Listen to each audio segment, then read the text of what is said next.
अस्सलाम वालेकुम नाज़रीन, कैच अप क्रिकेट के नए एपिसोड के साथ तौसीफ और हमारे साथ मंशा भाई मौजूद हैं कनाडा से, और डॉक्टर हफीज़ साहब भी कनाडा से मौजूद हैं। आज हम बात करेंगे इंग्लिश काउंटी क्रिकेट के ऊपर, और स्पेशली एशियन प्लेयर्स जो हैं इंडिया पाकिस्तान के, उनको इंग्लिश काउंटी क्रिकेट से फ़ायदा होता है, नुकसान होता है, और ओवरऑल इसकी डायनामिक्स क्या हैं। तो अगर हम स्टार्ट करें, तो अगर पाकिस्तान के पर्सपेक्टिव से देखें तो हमारे पहले कप्तान थे अब्दुल हफीज़ कारतार। वो काउंटी क्रिकेट खेले थे वॉर्कशायर की तरफ से। तो पाकिस्तानी क्योंकि क्रिकेट एक एलीट क्लास की स्पोर्ट होती थी, तो अगर हम उससे पहले जाएं इंडिया से, तो रंजीत सिंह जिनके ऊपर रणजी ट्रॉफी होती है, वो काउंटी क्रिकेट खेले 1900 में। उन्होंने ही स्वीप शॉट इजाद की वहां पे जाके।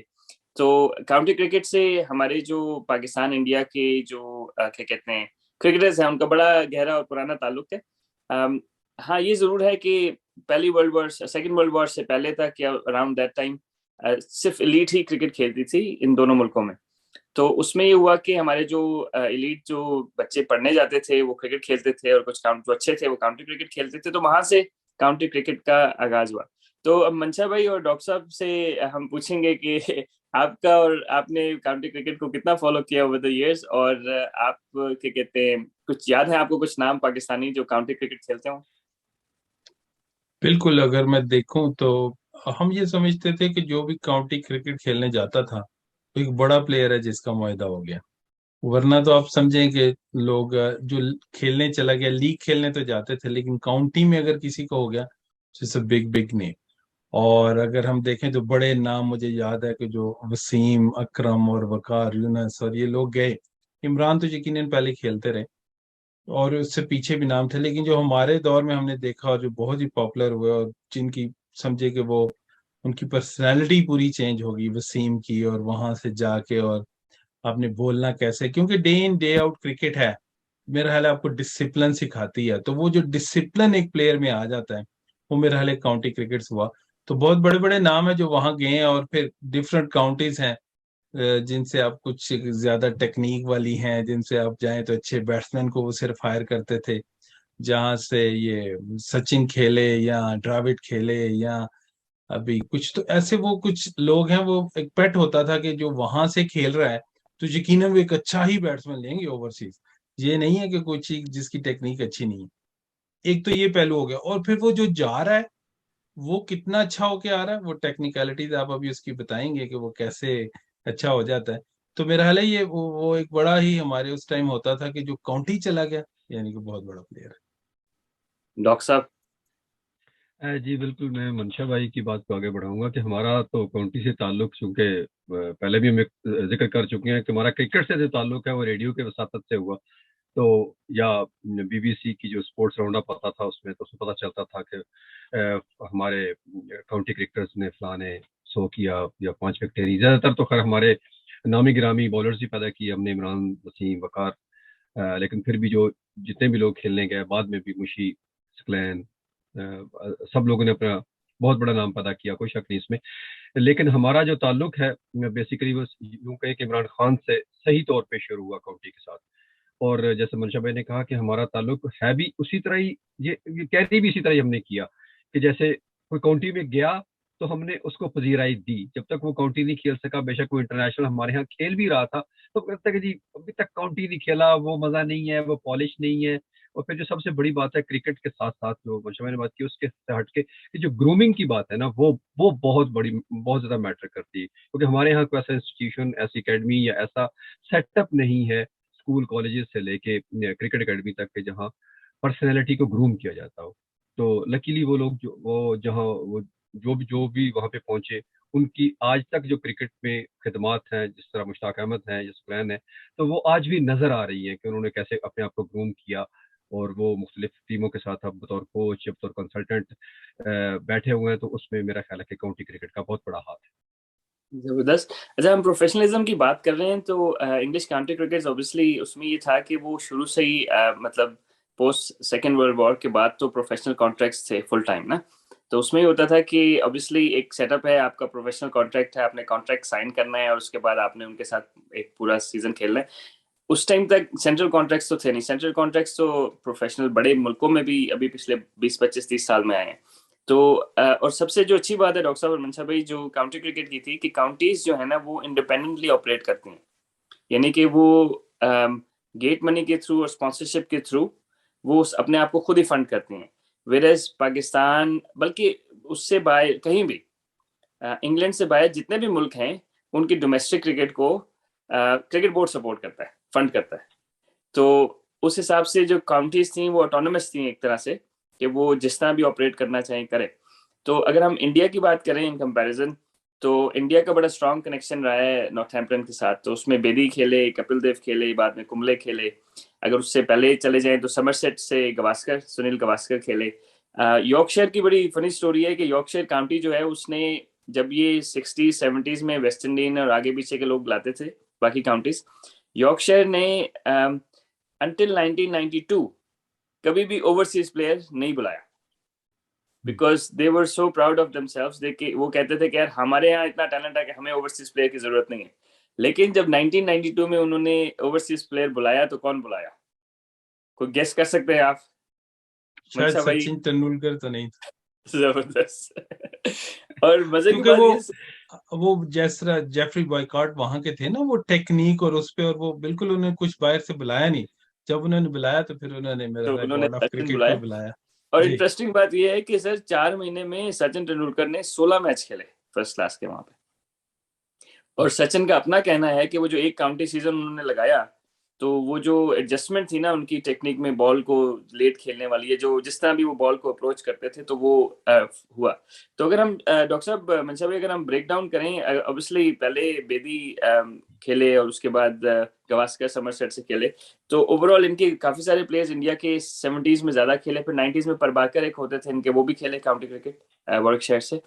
तो और इन कंपैरिजन पाकिस्तान की तो 70s की पूरी टीम, आप ओपनर से स्टार्ट करें तो माजिद खान हो गए, सादिक मोहम्मद हो गए, उसके बाद Zaheer Abbas number 3, Javed Miandad number 4, Asif Iqbal Kent county से खेलते थे, उसके बाद इंतखाब आलम लेग स्पिनर, मुश्ताक मोहम्मद, उसके बाद इमरान खान हो गए, फिर हमारे फास्ट बॉलर थे सरफराज नवाज। तो पाकिस्तान की तो पूरी टीम ही काउंटी खेलती थी। और मजे की बात यह है कि जब काउंटी क्रिकेट का सीजन होता है तो दुनिया में कहीं और सीजन होता नहीं। तो 70s में ये था कि अगर if you want to see quality cricket, international cricket से बेहतर काउंटी क्रिकेट इसलिए होती थी कि साउथ अफ्रीका के जो प्लेयर्स है वो भी आ जाते थे सारे।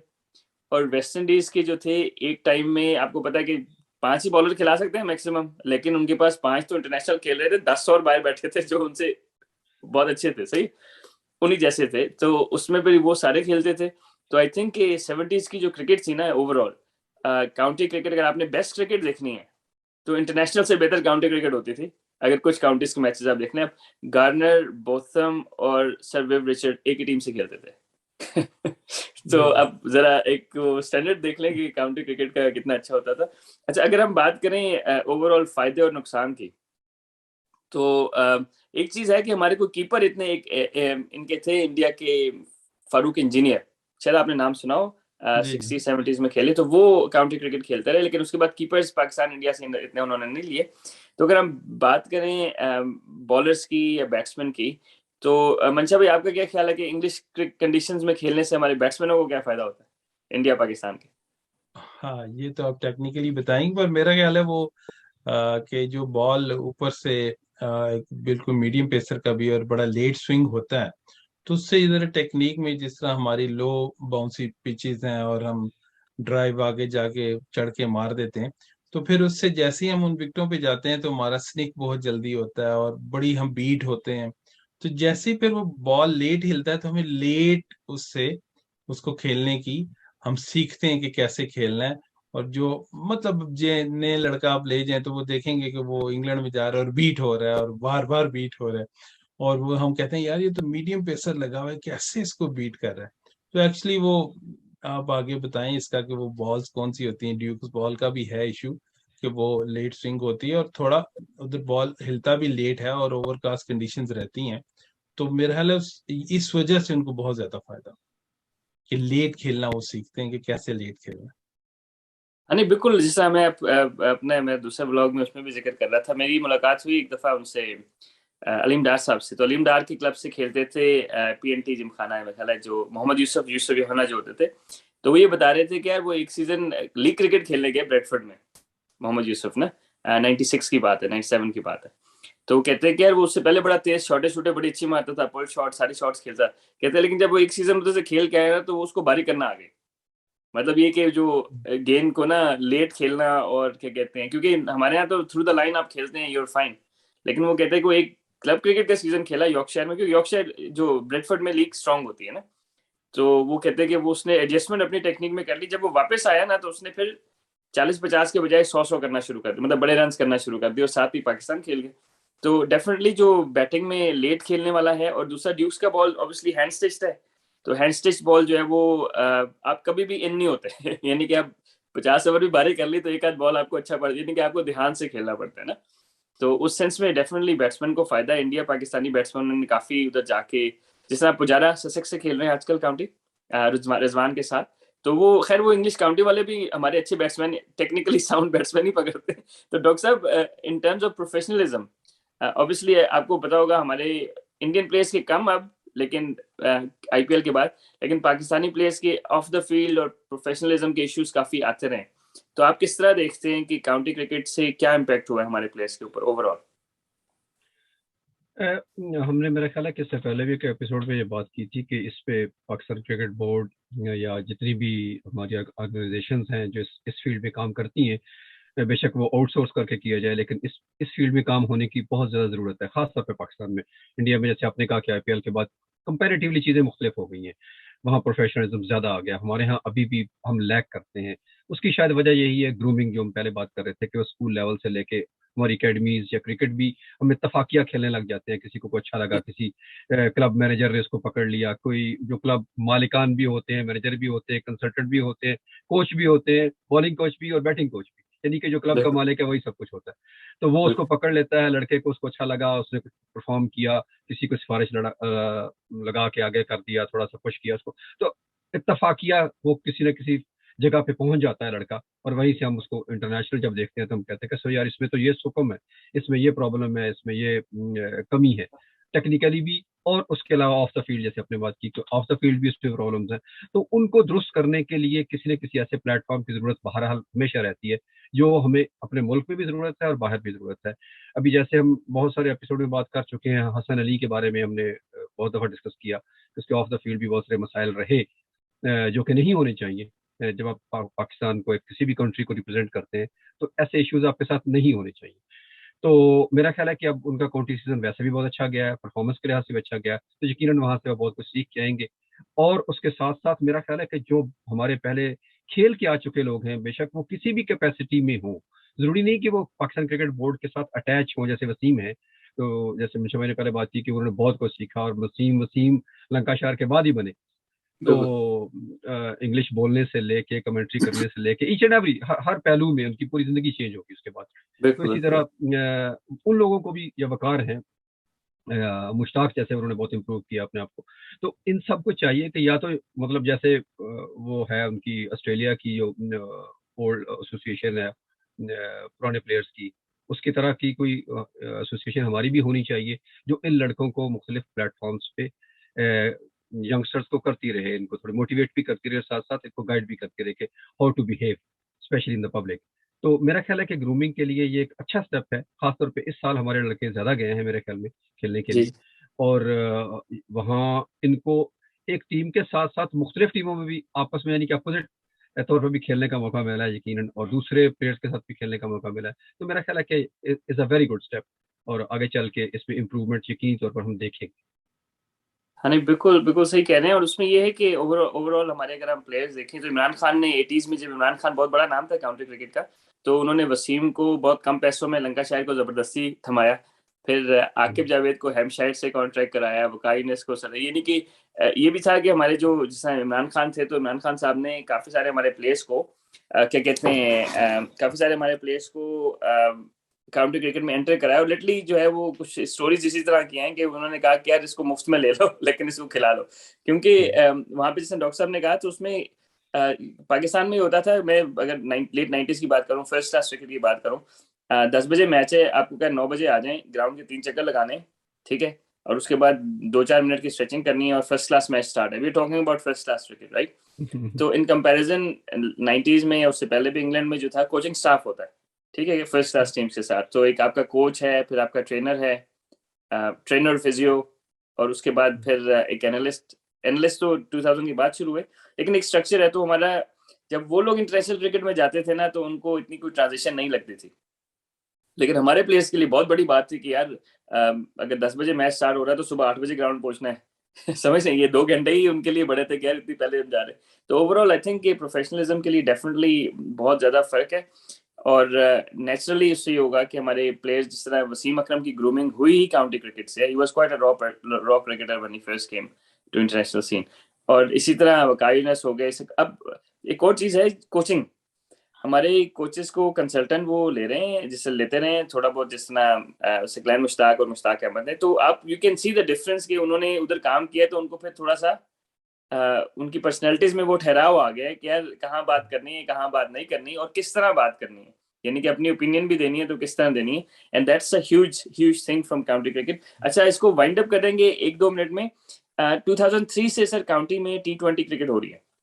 और शायद आपको मालूम हो, जो काउंटी क्रिकेट में वनडे जो शॉर्टर फॉर्मेट क्रिकेट है, तो वो उसको कहते हैं ग्लूड विकेट्स। तो जिससे ग्लू नहीं लगाते, तो वो ग्लू लगा के ना उसका विकेट्स है, तो वो बिल्कुल फ्लैट विकेट्स हैं। यानी कि they are no different, they are like good batting tracks, like good pace, consistent, most of the tracks are right. तो उससे ही हुआ है कि मेरे जाती ओपिनियन ये है कि इवन ऑस्ट्रेलिया में आगे पीछे, इवन पाकिस्तान में PSL में हम इंग्लिश क्रिकेटर्स बहुत ज्यादा बुलाते हैं, वो इतने नॉन प्लेयर्स नहीं होते, शायद आपने नोट किया हो। तो मेरा ख्याल है जो T20 क्रिकेट डेवलप हुई है ना इतनी फास्ट, उसमें भी इंग्लिश काउंटी क्रिकेट का बहुत बड़ा हाथ है, क्योंकि ग्राउंड्स वहाँ पे छोटे होते हैं। जो पेस को यूज करना, जिस तरह लैप वगैरह शॉट्स वहाँ पे ज्यादा चलते हैं, रिवर्स वहाँ पे ज्यादा चलते हैं, और फिर वो छोटी बाउंड्री को टारगेट करने का तरीका आना चाहिए। तो आई थिंक कि हमारे प्लेयर्स इतने ज्यादा तो नहीं खेले, लेकिन जो खेल रहे हैं इंडिया पाकिस्तान के प्लेयर्स, उनको काफी फायदा होगा। काउंटी क्रिकेट के आपने T20 वगैरह फॉलो किया आप दोनों ने? हाँ, थोड़ा बहुत फॉलो किया। ये लिविंगस्टन के छक्का बड़ा लंबा था उसका, लियाम का, वो मैंने फॉलो। हाँ, तो बड़े बड़े लंबे छक्के मारे। तो आई थिंक कि, और वो अल्टीमेट प्रोफेशनलिज्म है उधर ना T20 क्रिकेट में।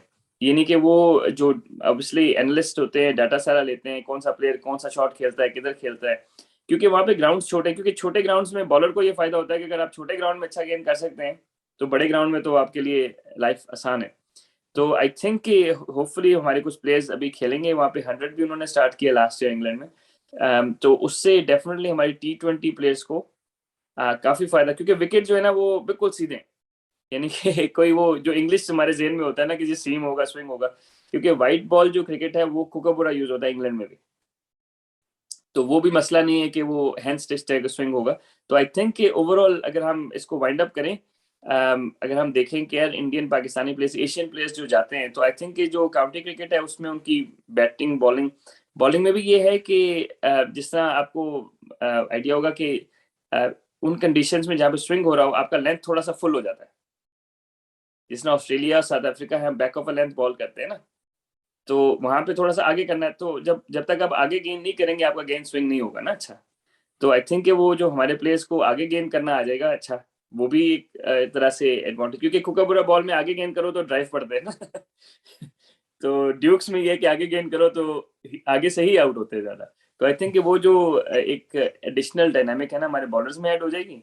और बैटिंग के हिसाब से जैसे हमने बात की कि जो लेट खेलने वाला आ जाएगा, तो आई गेस कि उनका एडवांटेज है। और on top of everything I think कि जो उनकी ग्रूमिंग है, जिसने डॉक्टर साहब ने कहा कि ग्रूमिंग जो है वो हमारे इंडियन पाकिस्तानी प्लेयर्स की उधर बेहतर हो सकती है। खैर इंडिया में तो अब IPL बहुत स्ट्रांग हो गई है, हमारी भी PSL आ रही है, लेकिन इवन देन जो ग्रूमिंग है प्लेयर्स की वो बड़ी इंपॉर्टेंट है, क्योंकि उससे ओवरऑल हमारा जो प्रोफेशनलिज्म है स्पोर्ट में पाकिस्तान इंडिया में, वो बेहतर होगा। तो डॉक्टर साहब कोई इख्तितामी अल्फाज आपकी तरफ से?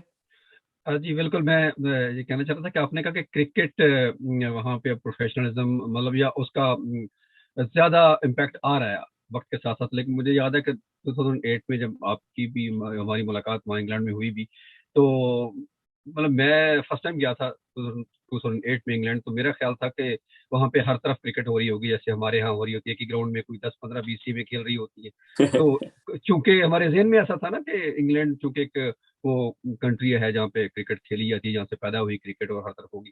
तो मेरे लिए बहुत ही हैरान कुन बात थी, अचंभे की, कि कि मैं गया तो लगता था कि ये तो कोई फुटबॉल कंट्री है, सॉकर यानी कि। तो हर तरफ जाओ, इवन स्पोर्ट्स की दुकान में भी जाओ तो क्रिकेट का कॉर्नर एक बिल्कुल छोटा सा कहीं कोने में रखे हुए 4 बैट और 2-4 गेंदे, दैट्स इट। बाकी चारों तरफ आपको नजर आएंगे बस वो फुटबॉल की शर्ट्स और फुटबॉल। तो ये एक हैरानी वाली बात थी मेरे लिए। और उसके बाद ये कि मेरा ख्याल है कि अब क्रिकेट के लिए भी ये जरूरी था कि अगर फुटबॉल के लेवल पे इसको लेके आना है तो इस तरह के 100s और 20s और छोटे ग्राउंड्स और नई शॉट्स और इन चीजों को वापस लेके आना पड़ेगा। वरना जैसे आपने पहले कहा कि काउंटी क्रिकेट अब देखने लोग नहीं आते, जो 4 डे क्रिकेट है। तो अगर उस पब्लिक को, उस तमाशाई को वापस लाना है तो उसके लिए जरूरी है कि क्रिकेट में भी कोई ना कोई इनोवेशन लेके आई जाए, जो कि उन्होंने की है। और होपफुली वो भी अब फुटबॉल के लेवल पे आहिस्ता आहिस्ता आना शुरू हो गई है। और लोग 3 घंटे की गेम है चूंकि 20-20 या 100, तो उसके लिए लोग इतना टाइम सेक्रीफाइस शाम के वक्त कर लेते हैं।